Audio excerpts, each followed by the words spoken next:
ओम शांति। आज बाबा के 31 अगस्त 21 के महावाक्य हैं। मूल्य का टाइटल है मीठे बच्चे विशाल बुद्धि बन, बड़ों बड़ों की ओपिनियन ले, अनेक आत्माओं का कल्याण करो, उनसे हाल आदि लेकर खूब प्रदर्शनियाँ लगाओ। बाबा ने कहा सर्विस के लिए, अनेक आत्माओं के कल्याण के लिए बड़ों बड़ों की राय लेकर प्रदर्शनियाँ लगाओ। प्रश्न है, अभी तुम्हें कौन सी स्मृति आई है जिसका सिमरन करो तो कभी दुखी नहीं होंगे? अभी तुम्हें कौन सी स्मृति आई है जो बाबा कहते हैं जिसका सिमरन करो तो कभी दुख नहीं होगा? उत्तर है, अभी स्मृति आई है कि हम पूज्य राव थे, फिर रंक बने हैं, अब फिर से बाबा हमें राव यानी कि राजा बना रहे हैं। बाबा अभी हमें सारे विश्व का समाचार सुनाते हैं। हम वर्ल्ड की हिस्ट्री ज्योग्राफी को जान गए हैं।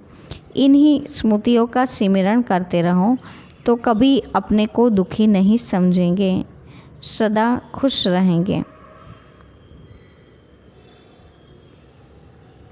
गीत है नयनहीन को राह दिखाओ प्रभु। ओम शांति। मीठी मीठी सिकी लदे रूहानी बच्चों ने गीत सुना। बच्चे समझते हैं कि बाप को मिलना व बाप से वर्षा लेना बहुत सहज है।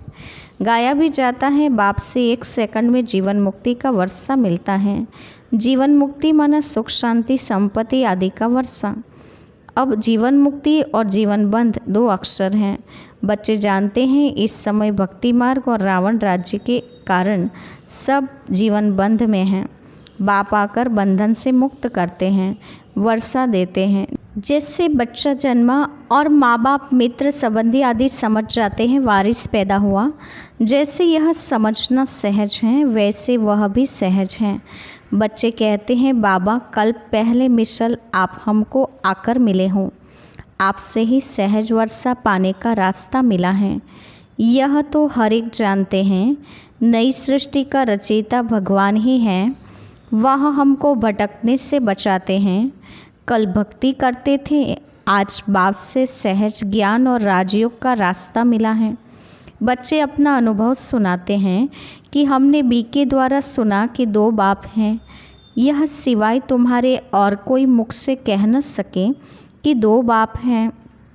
तुम्हारी हर एक बात वंडरफुल है। अभी स्मृति में आता है कि जो यहाँ के होंगे उनको झट स्मृति में आ जाएगा। हाँ, स्मृति में आए हुए को भी माया कोई समय जोर से थप्पड़ लगाए विस्मृति कर देते हैं। इसमें बच्चों को बड़ा खबरदार रहना है। स्मृति तो बाप ने दिलाई है। पवित्रता का कंगन भी पूरा बांधना है। रक्षाबंधन का रहस्य क्या है सो तो अभी तुम जानते हो। किसने यह प्रतिज्ञा कराई है? काम तो महाशत्रु हैं। बाप कहते हैं मेरे साथ प्रतिज्ञा करो कि कभी भी पतित नहीं बनूंगा और मुझे याद करते रहो तो आधा कल्प के पाप जलकर खत्म हो जाएंगे। बाप गारंटी करते हैं, परंतु यह तो बच्चे समझते भी हैं। बाप गारंटी, यह तो बात ठीक है ना। सोनार गारंटी भी क्या करेंगे कि हम पुराने जेवर को नया बनाएंगे। यह तो काम ही है। आग में डालने से ज़रूर वह सच्चा सोना बन ही जाएगा। तो बाप समझाते हैं आत्मा में भी खाद पड़ी है, कैसे सतोरजो तमो में आते हैं। यह बहुत सहज है। चित्र भी इसलिए बनाए हैं कि इस पर सहज समझा सकें। यूनिवर्सिटी कॉलेजेस आदि में नक्शे होते हैं ना, अनेक प्रकार के। तुम्हारे भी यह नक्शे हैं। तुम अच्छी रीति किसको समझा सकते हो। ज्ञान सागर पतित पावन बाप ही आकर यह रास्ता बताते हैं और कोई पतित को पावन बना न सके। नयनहीन दुखी मनुष्य हैं। तुम बच्चे जानते हो पहले 2 युगों में दुख होता नहीं, न भक्ति होती है। वह है ही स्वर्ग। भारत के इस समय के मनुष्य का और भारत के प्राचीन मनुष्य का कॉन्ट्रास्ट है ना। परंतु यह और कोई समझते नहीं। कितनी पूजा चलती हैं। जितना जितना जो साहूकार होते हैं उतना देवी देवताओं को अच्छे जेवर पहनाते हैं। बाबा खुद अनुभवी हैं। बॉम्बे में लक्ष्मी नारायण का जो मंदिर है, उनके ट्रस्टी ने लक्ष्मी नारायण के लिए हीरो का हार बनवाया था। बाबा को उस ट्रस्टी का नाम भी याद है। पहले शिव बाबा का मंदिर बनाया तो उनको बहुत सजाया, फिर देवताओं का बनाया तो लक्ष्मी नारायण आदि को भी कितने जेवर पहनाए। उस समय कितना धन होगा। मोहम्मद गजनवी कितने ऊँट भर कर ले गए। भारत में कितना अथाह धन था। अभी तुम पुरुष यथार्थ रीति समझते हो। हमारा भारत क्या था। हमारे भारत में कुबेर का खजाना था, हीरे जवाहरातों के मंदिर बनाते थे। अभी वह चीज़ है नहीं, सब लूट कर ले गए हैं। अभी तो क्या हाल हुआ है। तुम ही पूज्य राव थे, फिर तुम ही 84 जन्म ले पूरे रंक बने हो। ऐसी ऐसी बातें घड़ी घड़ी सिमरन करनी चाहिए, तो फिर कभी भी तुम अपने को दुखी नहीं समझेंगे। दिल में सिमरन करते रहेंगे। हम बाबा से क्या ले रहे हैं। बाप आकर हमको सारे विश्व का समाचार सुनाते हैं। ये वर्ल्ड की हिस्ट्री ज्योग्राफी कोई भी जानते नहीं।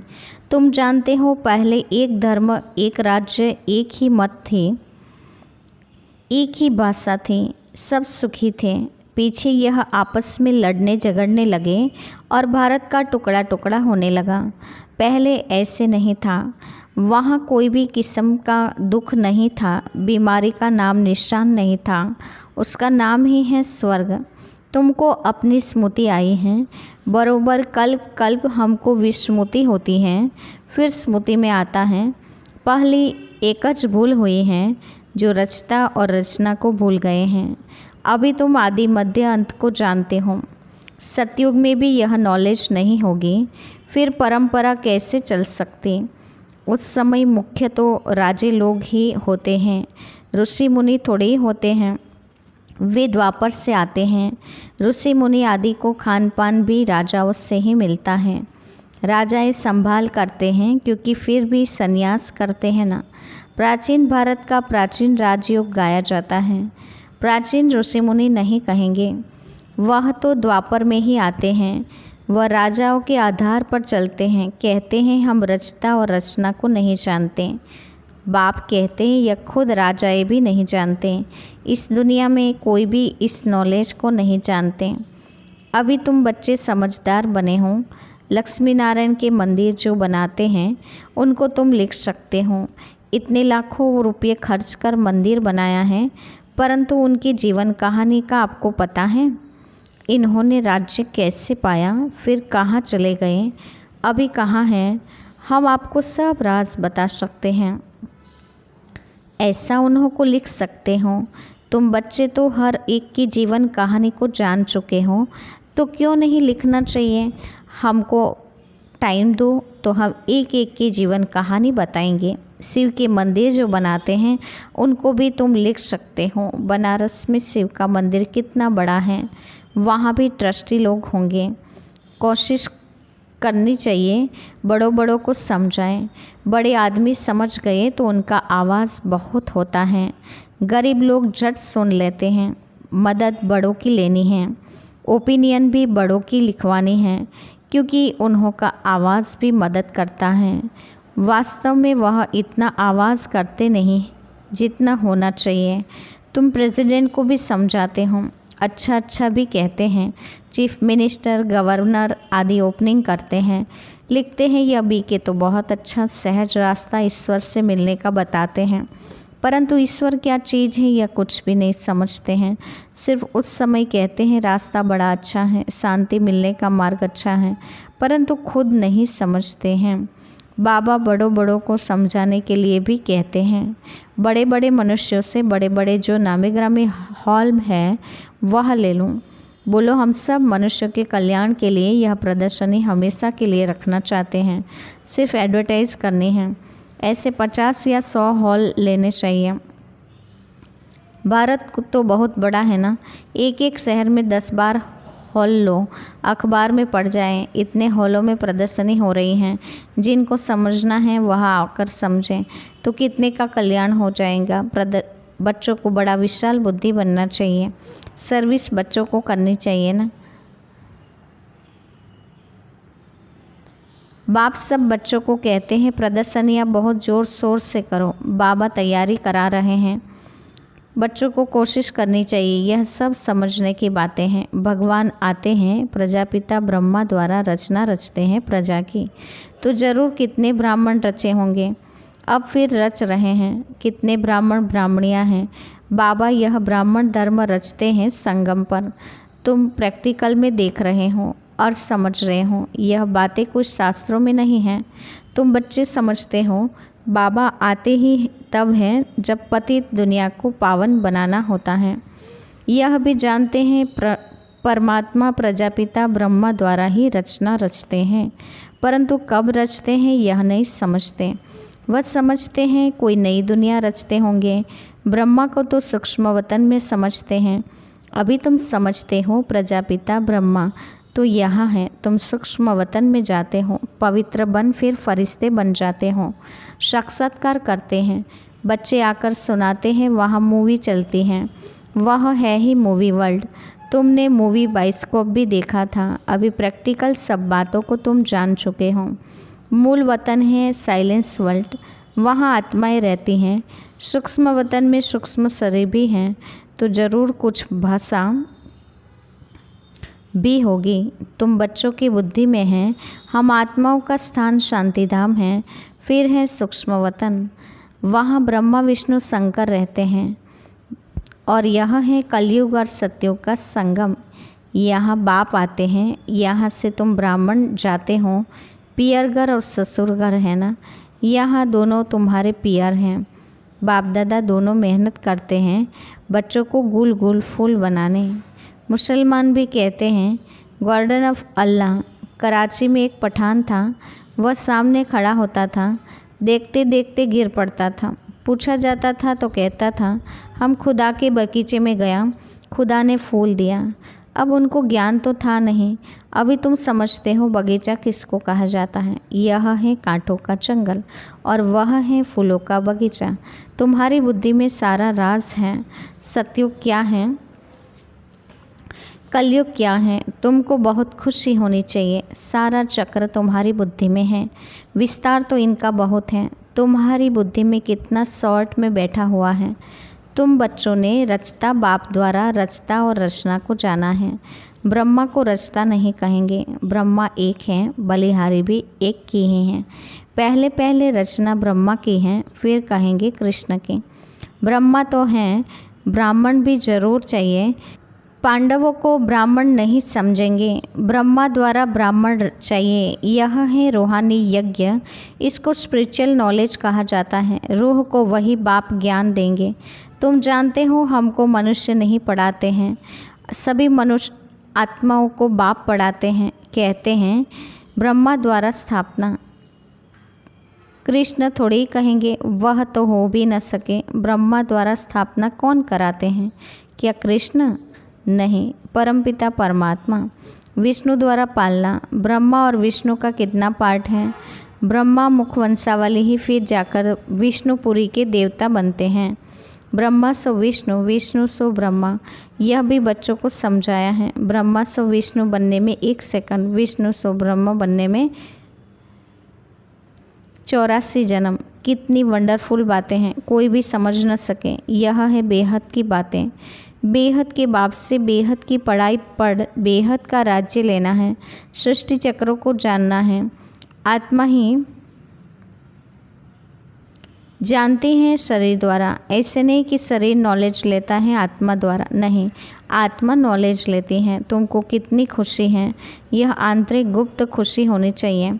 पढ़ाई के संस्कार आत्मा में हैं, दुख भी आत्मा को होता है। कहते हैं हमारी आत्मा को दुखी मत करो। बच्चों को अब कितनी रोशनी मिल रही है, तुमको खुशी रहती है। सागर से रिफ्रेश हो, बादलों को मिलकर वर्षा बरसानी है। आपस में मिलकर प्रदर्शनी आदि तैयार करने में मदद करो। शौक होना चाहिए, सर्विस सर्विस और सर्विस। अच्छा, मीठी मीठी सिकिले दे बच्चों के प्रति माता पिता बाप दादा को याद प्यार और गुड मॉर्निंग। रूहानी बाप की रूहानी बच्चों को नमस्ते। हम रूहानी बच्चों की रूहानी माता पिता बाप दादा को याद प्यार और नमस्ते। धारणा के लिए मुख्य सार। पहली पॉइंट, बाप द्वारा मिली हुई नॉलेज का सिमरन कर अपार खुशी में रहना है। विशाल बुद्धि बन जोर शोर से सर्विस करनी है। दूसरा, बाप द्वारा जो स्मृति मिली है उसे विस्मृति में नहीं लाना है। पवित्र रहने की जो बाप से प्रतिज्ञा की है उसे पूरा पूरा निभाना है। आज का वरदान है, अपने भाग्य और भाग्य विधाता के गुणगान गाने वाले सदा प्रसन्न चित्त भव। अपने भाग्य और भाग्य विधाता के गुणगान गाने वाले सदा प्रसन्न चित्त भव। विस्तार है, सभी ब्राह्मण बच्चों को जन्म से ही ताज, तख्त और तिलक जन्म सिद्ध अधिकार के रूप में प्राप्त होता है। तो इस समय के चमकते हुए सितारे को देखते हुए अपने भाग्य और भाग्य विधाता के गुण गाते रहो तो गुण संपन्न बन जाएंगे। अपनी कमजोरियों के गुण नहीं गाओ, भाग्य के गुण गाते रहो। प्रश्नों से पार रहो, तब सदा प्रसन्न चित्त रहने का वरदान प्राप्त होगा। फिर दूसरों को भी सहज ही प्रसन्न कर सकेंगे। आज का स्लोगन है, एक नामी और इकोनॉमी से चलना ही ब्राह्मण जीवन में सफलता का आधार है। एक नामी और इकोनॉमी से चलना ही ब्राह्मण जीवन में सफलता का आधार है। अच्छा, ओम शांति।